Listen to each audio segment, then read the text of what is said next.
the transfer portal is becoming more and more of a factor in college football, and I think week 1 gave us a pretty good litmus test for where things stand for your team when it comes to if, how, and the utilization of the portal as a whole. Because you saw Florida State, portal-heavy team, took double-digit guys out of the portal in consecutive years with Mike Norvell.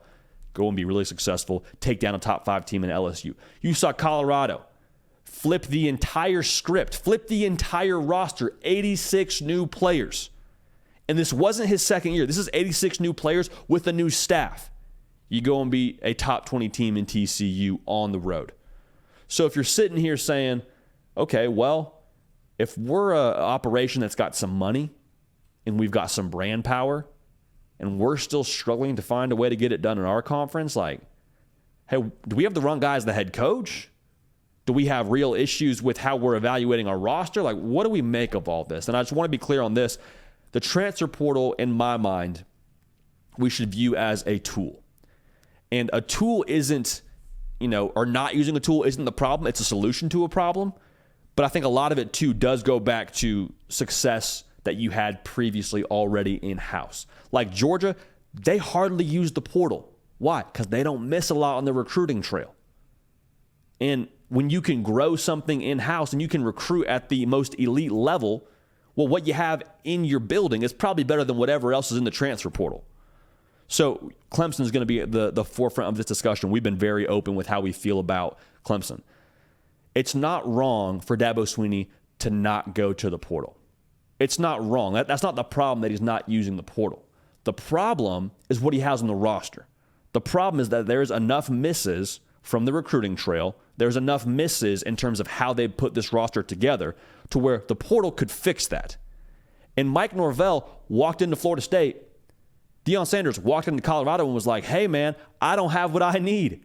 I see there's issues here. He takes the tool, utilizes the tool accordingly as the rules allow them to do, goes in, puts it together, had a great first week of the college football season like that. Mike Norvell, been building to this, had a great year last year, used a lot of the portal. Keon Coleman from the portal, Jordan Travis from the portal, Jaheim Bell from the portal, all guys that balled on Sunday night. And so for Dabo Swinney, going back to that conversation around Clemson, it's a little bit of a factor to where you don't blame him for not using the portal if you're recruiting well and it's working. The minute that there's a problem, though, the minute there's something wrong with the machine, well, it then falls on you as the owner of this operation, as the owner of this college football success. That's who you're responsible for it, right? You're responsible as the head coach. Well, at that point, you're also responsible to do everything in your power to equip your team to win football games. And the thing that gets thrown around a lot around Clemson, I kind of thought about this yesterday, is there's so much made about, well, we want to protect our culture. Our culture is rock solid, and going to the portal risks that. Here's my question. How rock solid is your culture if it can't add a new player to it and still be strong? If you can't risk adding a new individual to your team, and that's going to just cause the entire operation to crumble, if that's all it takes to mess up your culture, how strong is the culture really?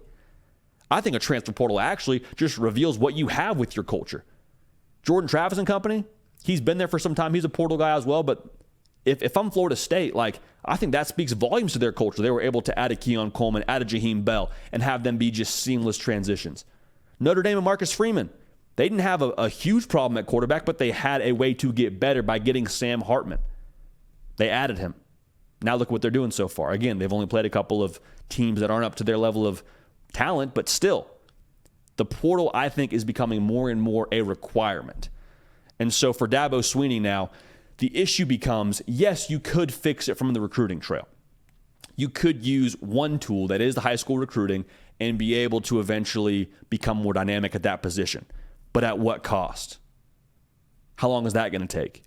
You recruit a couple of high school kids to come play receiver for you, and eventually they get up to speed to be really good college players. But what year is it at that point? 2025? Where has Clemson fallen on the ACC chart? And again, I'm not selling my Clemson stock. I still think they're going to be a team that has a chance to win 9-10 football games.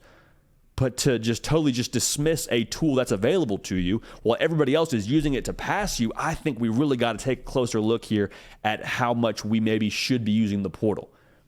Again, it's very much so by your circumstance. USC is another great example. I mean, they just absolutely flipped that entire thing around when Lincoln Riley got there. They flipped it around again this past offseason, getting more talent on the defensive side. Like, the portal is a tool, and not using the tool isn't the problem.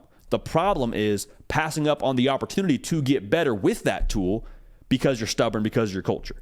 And I'm not pointing fingers at Dabo Swinney. I'm just saying in general, for any head coach in the college football landscape, if culture is the concern, that we can't add someone and still keep it intact, well, how strong is that culture really?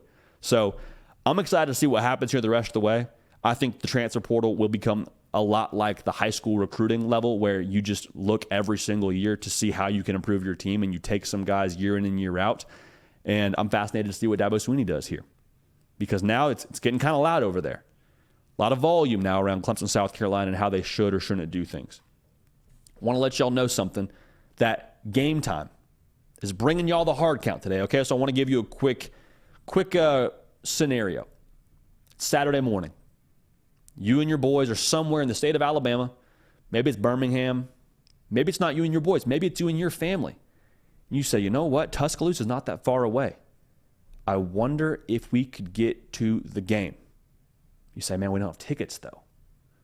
I don't know if we can get into the game. I don't think we have tickets. Well, Game Time is the fast and easy way to buy tickets for all the big-time matchups, including Texas at Alabama. So they have elite deals with last-minute tickets, best price guarantee.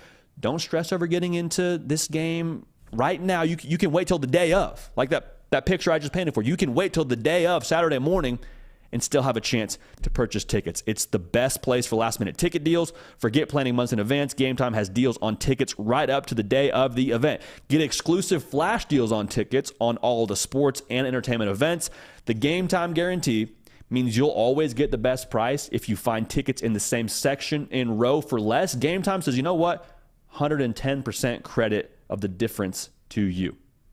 So snag tickets without the stress with Game Time. Download the Game Time app, create an account, and use code HARDCOUNT for $20 off your first purchase. Terms apply. Again, create an account, redeem code HARDCOUNT for $20 off your first purchase. Download Game Time today. Last-minute tickets, lowest prices, guaranteed. Game Time coming through clutch for all of us on fall Saturdays, and we appreciate them for it. Hey y'all, thanks so much for watching. Subscribe to the channel here to make sure you don't miss an episode of The Hard Count. Also be sure to check out other videos on the On3 YouTube channel.